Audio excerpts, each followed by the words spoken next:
Welcome to Adapting Class. I said a question online, and they're a very important question. So this was the question. That was the question that I posted.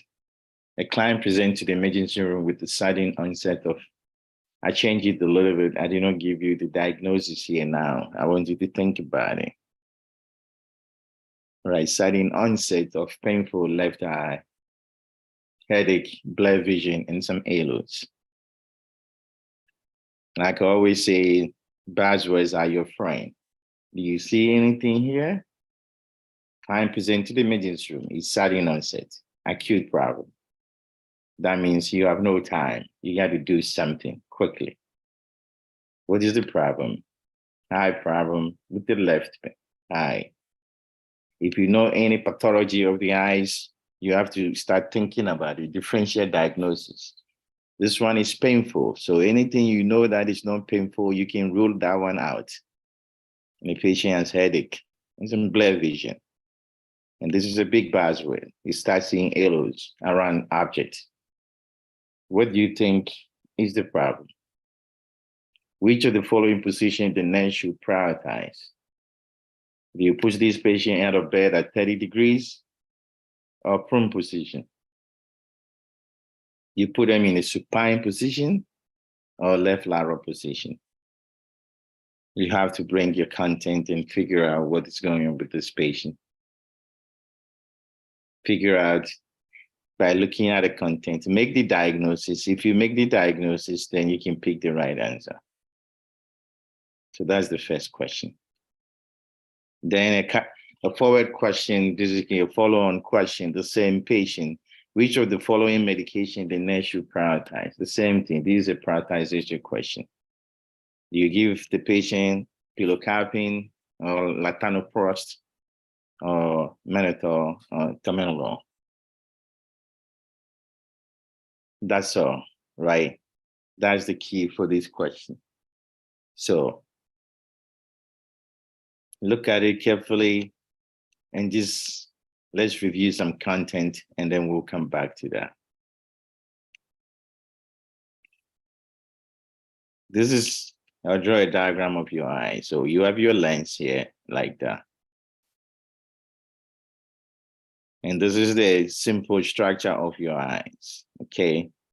And then you have this is the lens and the cornea is in front of it.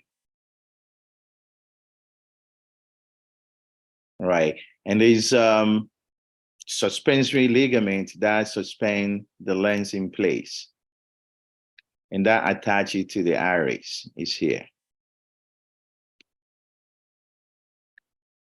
And these all go together and come here like that. So there's three layers. There's a layer, this is the sclera is at the back. And then there's another layer. This is what we call the choroid. And the retina is in the middle.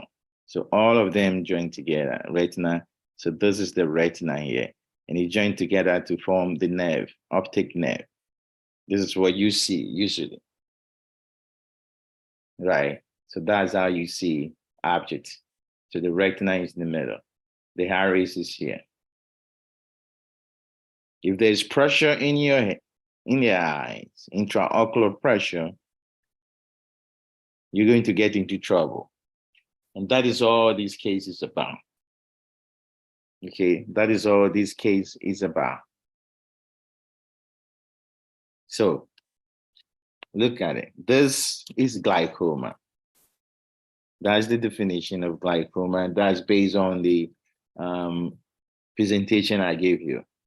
And what is the problem? This is one of the pathology that you need to know is a high problem. Intraocular pressure usually is between 10 to 21. Anything greater than 21 is a diagnosis of glaucoma. If you don't do anything about the intraocular pressure, it can damage the optic nerve. So this is the issue with this question, right? The problem with this diagnosis is glaucoma is always a problem. There's like so many words you can use for that. The glaucoma, there's two types. Okay. There's acute, closed, angled glaucoma.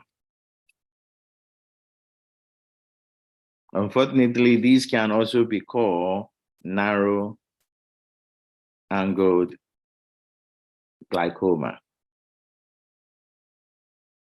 That's the number one. That's the first one.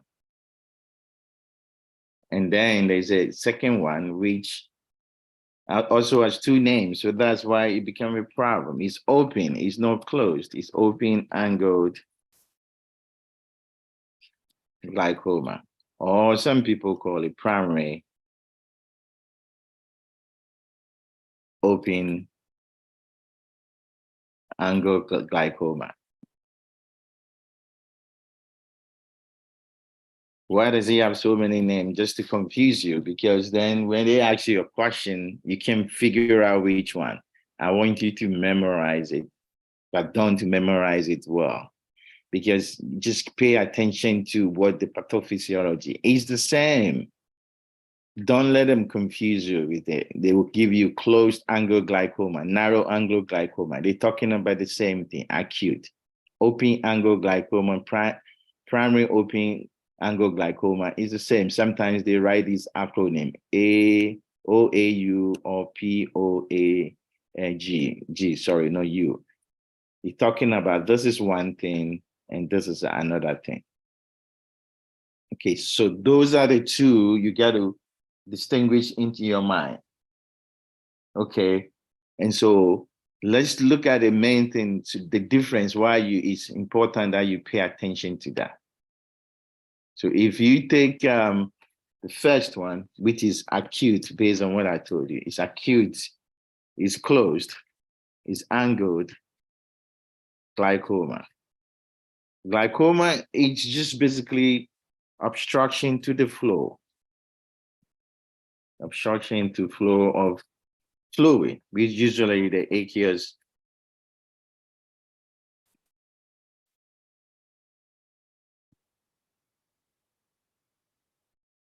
basically in the eye or in the anterior chamber.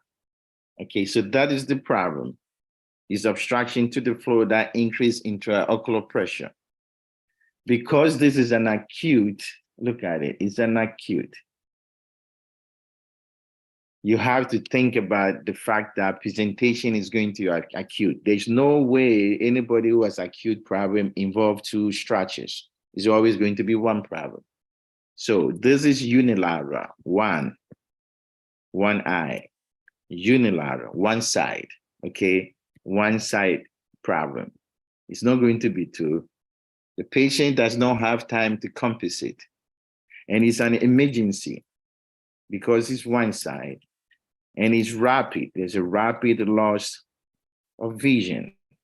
If you don't do anything about it, patient is going to have pain and it's severe pain. They may have some nausea, vomit associated with it and the headache, as you saw in the case. They can have photophobia. If you don't do anything about it, 1 to 2 days, they go blind. This is the presentation you should put in your mind. One side, painful, rapid loss of vision, severe pain, and that is classic closed acute angle glaucoma or narrow angle glaucoma. That is why it's very confusing. Because it's an acute problem, if you don't do anything, you have to start, they're going to lose their eye, so you got to treat them immediately. Number one treatment, you, the nurse, is you are the best person to see this patient. So you do the first thing. You have to decrease intraocular pressure without not giving them medication. But you can do something. Think about somebody with a head injury and they have eye ICP. You try to put them in head up 30 degrees. This is different. There is no evidence that help with that. This is different. So that is where they can trap you with the question. Acute closed angle glaucoma, I show you the pathophysiology. This is the lens, and this is the eye coming up, and the iris is here like that.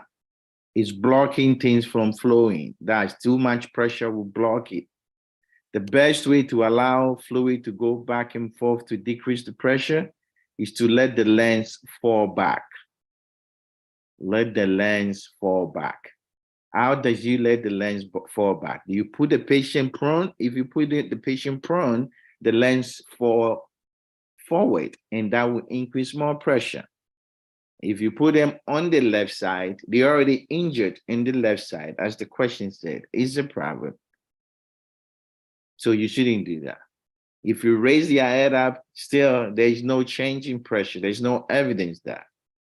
So the only way to improve these people intraocular pressure is to let them lay on their back.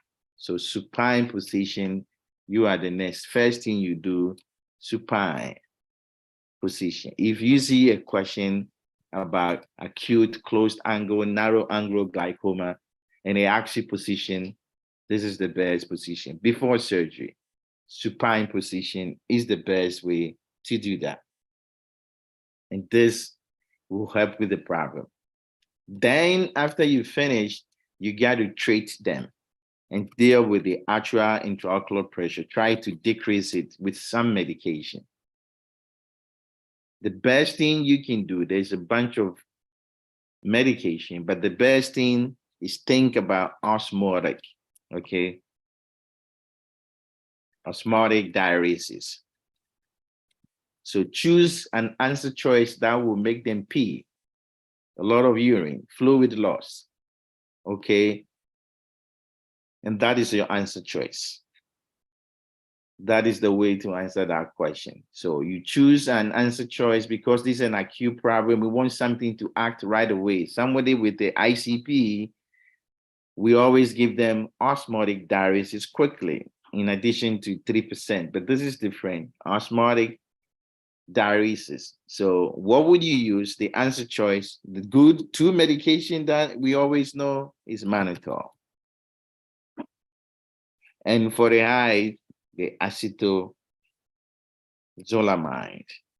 This is the same as Diamas. If they give you a question and it said acute angle glaucoma, acutely, the best medication you can use is these two, diuresis. This will diurete. After you put them in the supine position, then you give them this medication to decrease the fluid. Then you can give them any other medications that you know, but these two are your priority. If they are not in the choice, then you pick the another, but these two. So diuresis, this is what you give them. Okay, a little bit of fun, because then if they ask you a little bit about pharmacology, then you get to answer the question. Okay, acetazolamide, as you can know, I mean, by this time, you should know what it does. It's a carbonic anhydrase inhibitor. And this is going to decrease secretion and therefore less fluid. The aqueous humor becomes small, and that will help with the basically the intraocular pressure to decrease acutely. Within an hour, you will get a result. So this is, he has done what he's supposed to do. So that's why it's the first choice. Okay, you should never forget when you're using a sulfur drug in the test, they may ask you what other precaution. It's a sulfur drug. The common side effect of sulfur drug is photo sensitivity. You tell them when you go outside, just wear, I mean, but this is used acutely, so they don't go home with that. Okay, but just know that it can cause photosensitivity. The other serious problem is Steven-Johnson syndrome, where they have like small purple rash on your chest. If you see that, yeah, that's your emergency right there. That one is a B-sharp moment. So you have to do something about it. And it also causes metabolic acidosis. These are facts you have to know about this medication in case you see that and it says somebody was treated with this. What do you look for? The other osmotic diuresis is what? Mannitol. You also we use it in somebody with intracranial pressure. You pull fluid from the tissue into the intravascular system. So fluid, that's the same thing, into the intravascular system, basically. And therefore, think about it. All of a sudden, you pull in fluid from, this is the tissue. You bring in fluid into the intravascular system. Which organ is going to get into trouble? All this fluid go to the lung, and the lung is not going to be happy. So number one side effect, every time you give somebody mannitol, think about pulmonary edema as a side effect. Okay, so this is what you should worry about. Okay, this is something you should pay attention to when they ask you this question. Okay, so those are pharmacology that you should pay attention to. Of course, there's other medications. Okay, there's other medications that you should know about. There's on the question, I'll give you timolol. This is a beta blocker. Okay, this is the most common. Everybody knows it, so that's why everybody pick the answer. It's a beta blocker. It's also going to decrease secretion and it's going to decrease the fluid. The same thing, but it does not act that fast. It's also good, but it does not do that, and it's not stronger compared to the acetazolamine and mannitol. Remember, this is non-selective. It's a non-selective beta blocker. So expect them to trick you with other questions. Non-selective beta blocker can affect asthma patients. So bronchospasm is something you should worry about. It can decrease your heart rate. So heart rate goes down, heart block. Right? So those are the things you should, whenever you're giving a medication, you know, this is a non-selective beta blocker. If it's an asthma patient, they may ask you, what is the side effect? You know, bronchospasm, heart rate goes down, all those things you should worry about. But it's non-selective. The other medication on the question is pilocarpine. Pilocarpine is a cholinergic. So cholinergic medication usually will do what it's supposed to do, cholinergic. So it's going to decrease intraocular pressure, but prevent dilation of the eyes, basically. And you should know that if I give you cholinergic problem, then you're going to salivate, right? Your urine output goes up. These are all side effects. Urine output goes up, and all the signs, you who have diarrhea, these are all side effects. And we saw, I think, there was a latanoprost. These are prostaglandins analog, so prostaglandins. They're also doing the same thing. All the medication is trying to decrease intracranial pressure due to the fluid, decrease amount of fluid. But it takes a while. This is not the acute one. This is the original glaucoma, okay? Because I told you they're going to confuse you. So that's the primary open angled glaucoma, or they can call it open angle glaucoma. It's the same thing. Because there's no time, there's a bunch of time, there's not an emergency. Remember, this one, there's no acute there. That's the way you can recognize it. Look for the acute. If they take the acute off, look for the closed. This is open. This is not acute problem. Usually the patient does not know that they have this problem. And so it's a slow process. It's a gradual process. That's what I'm giving you. Because it's slow, both eyes is affected, bilateral problem. So bilateral, both eyes affected. So this is key. And it's the same thing due to flow problem. There's obstruction, the same pathophysiology, but this is very, very slow process. Okay, you have to know glaucoma because this is something a bunch of people have it and they like asking that. It's a slow process. So those are the bars rate if they give you a case. What is their major problem? If they give you 4, macular degeneration, retinal detachment, cataract, and glaucoma, they're referring to primary open angle glaucoma. How do you know that this is the problem they're talking about? Peripheral vision is lost. Their peripheral vision is lost. Their central vision will be intact.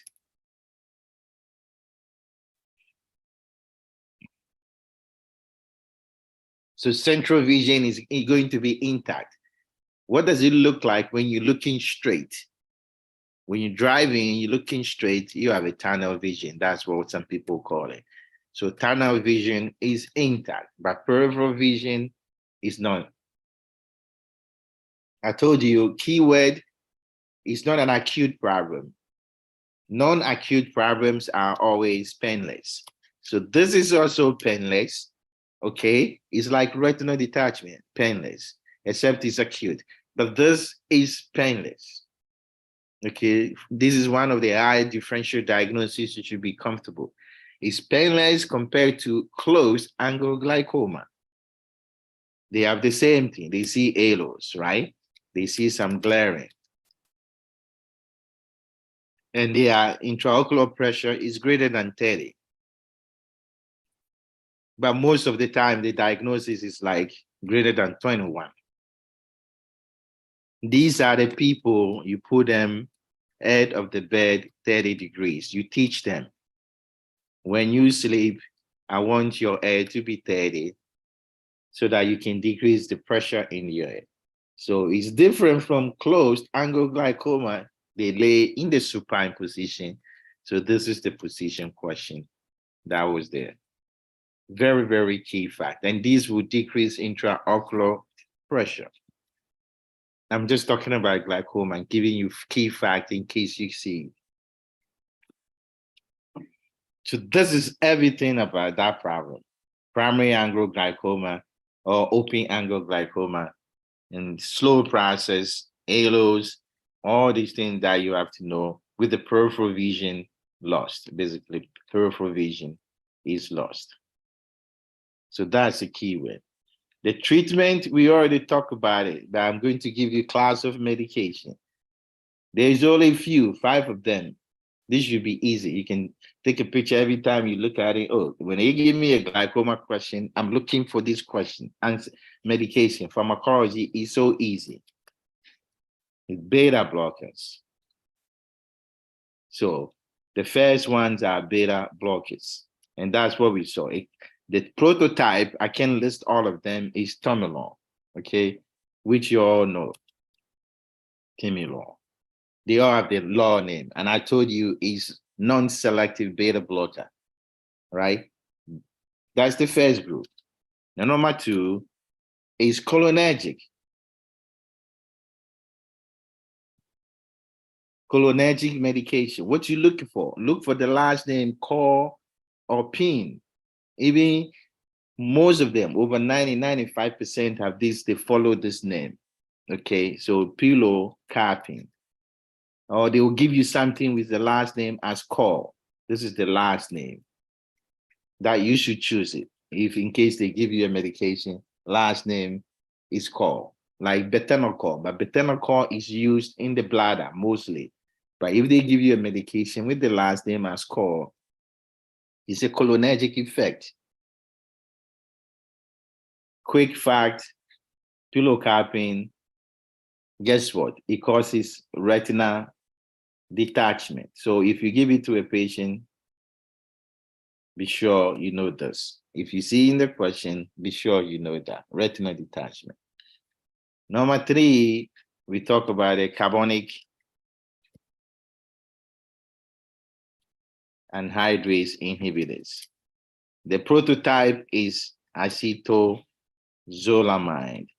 Pharmacology, you don't have to know all of them, 1 or 2 of them, and pay attention to their last name. They all have this, acetozolamide. They have zolamide as their last names. So that's what you pay attention to. These are all going to decrease intracranial pressure, okay, for these patients. The 4th medication you should know is prostaglandins analogs. And they too, they have the last name as Prost. So latanoprost is the common one. So the high questions are usually straightforward. The pharmacology, like I said, you can group them. And these alone, this short video has all the pharmacology you need to know for the eye exam. So latanoprost is prostaglandin analog. Okay, so that's that for that one. Okay, that's that one.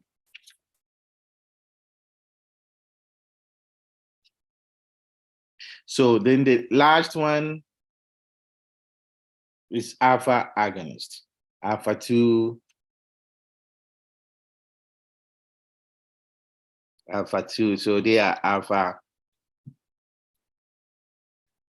agonist basically. An example is brimonidine. So these are what the class of medication you should pay attention to. What they will trap you with is these 3 guys. If you don't know anything, about glaucoma, these 3 medications, I want you to don't forget it. Any question they're going to give you, they have to put this in there. Antihistamines, anticholinergic,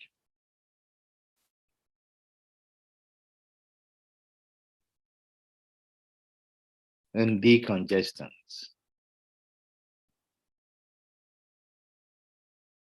These are all trap answers. Don't fall for them. They're going to increase intraocular pressure. And guess what? They are all common medication we take all the time. And therefore, people don't know they have glaucoma and they pop this like a candy every day. Antihistamine, you know it, Benadryl, right? There's so many Adalax. There's so many medications, diphenhydramine, that has antihistamine effect. We take them all the time. Anti-itch, you go and buy medications and you take it. They have all these side effects. Avoid antihistamines. This is the biggest class of medication, anticholinergic. You should avoid them as much as possible. There's a bunch of them. The common one is TCAs. They have anticholinergics, antidepressant. There's so many medications as anticholinergic that your board like to give it to you. Even asthma medications have anticholinergics. You see, your eyes and your lungs don't like each other. You take a medication that affects one organ, they affect. And this one is the biggest. You get cold and you go and buy decongestants. They have phenylephrine in it. Any decongestant can cause intracranial pressure if you have glaucoma. So if you don't forget, just go online, type antihistamine, look at the common medication that comes up, and I'll pay attention to them.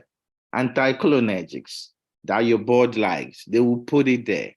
And decongestants, basically, they have a alpha blockers also, so they help you, they decrease secretion in your nose. Remember, that's why they does their job, so that you can feel much better. Well, your eyes, it make it worse. So these three medications, you should stay away from them.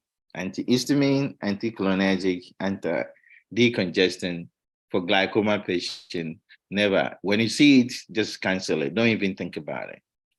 So let's look at the question. Let's go back. So this is it. A client presented to the emergency room with sudden onset of painful left eye, headache, blurred vision, and halos. You see, all the buzzwords are there. This is not open angle glaucoma. This is closed. Why? You have pain. Even though you see halo, you have pain. Why? Sudden onset, acute. Why? It's a single, unilateral. That is the way you do differential diagnosis. Why? It's not retinal detachment. It's painful. Why? It's not macular degeneration. It's an acute problem and it's painful. If it's macular degeneration, I will tell you this patient is having central loss because the macula is in the center of your eye. I did not draw it well. It's part of the retina and it's sitting here like that. If I'm losing vision due to macular degeneration, I'm going to lose my central portion of my vision and my peripheral will be intact. In glaucoma, peripheral is gone, central is intact.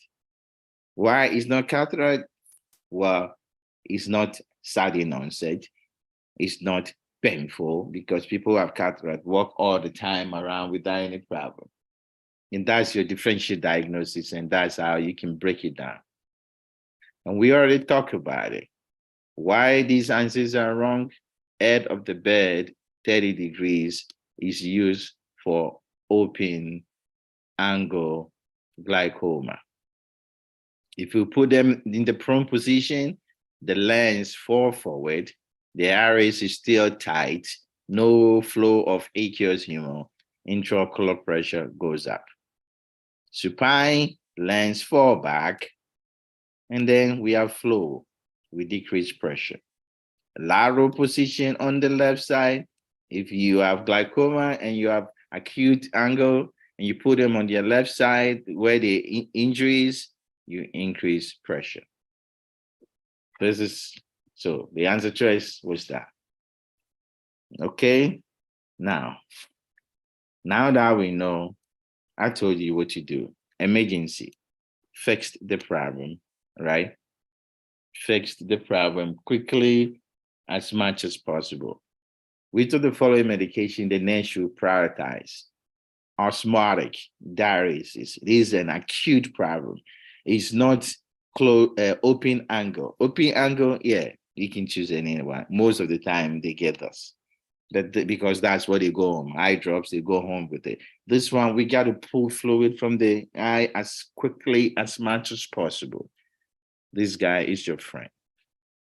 All of them is going to pull fluid, but who can do it faster? That's what you call prioritization. So this is the answer. So this is the end of it. Thank you for sticking around. Like I told you, impromptu live review. But this topic is very important. Before I go, glaucoma. If you see a question, and they said one teaching you can give a patient, when they're referring glaucoma and they're talking about primary open angle glaucoma or what? Open angle glaucoma. This is the way you see the acronym. It's referring to the open one, the normal one, the bilateral one, the one the person does not know that they have glaucoma. Number one teaching, what can you tell them? What is the best way to tell this patient is medication for life. Medication for life. If you can't tell them anything at all, otherwise they're going to lose their vision. They go blind. It's the number one cause of blindness in America. Once again, Number one cause of blindness in America. Guess what? Your board would like you to know that. They were going to ask you questions of that. Number one cause of blindness is glaucoma because people don't know. And it's the primary open angle glaucoma or open angle glaucoma. So your medication, these eye drops, take it the rest of your life. Why supine? I explain it for the acute problem. We got to release the tension of the iris and allow flow. If you fall back, if you put them on their back, their lens go backward and allow this blockage to be open and allow fluid to move back and forth and decrease the pressure. That's why you put them in the supine position. If it's what? Acute, closed angle glaucoma. If it's open angle glaucoma, it's not emergency. You see them up 30 degrees like any other intraocular pressure. It's very difficult for people to conceptualize it, but you go back to the pathophysiology, take the pressure off the iris. And that is because it's an acute problem, the pressure has increased too fast. If you don't work faster, they lose their eye. So put them on their back. So this is the explanation for the two questions. I'll start doing that. I'll put out questions. If I don't like the output, I'll come back and make some video for you live so that we can talk about it. Any question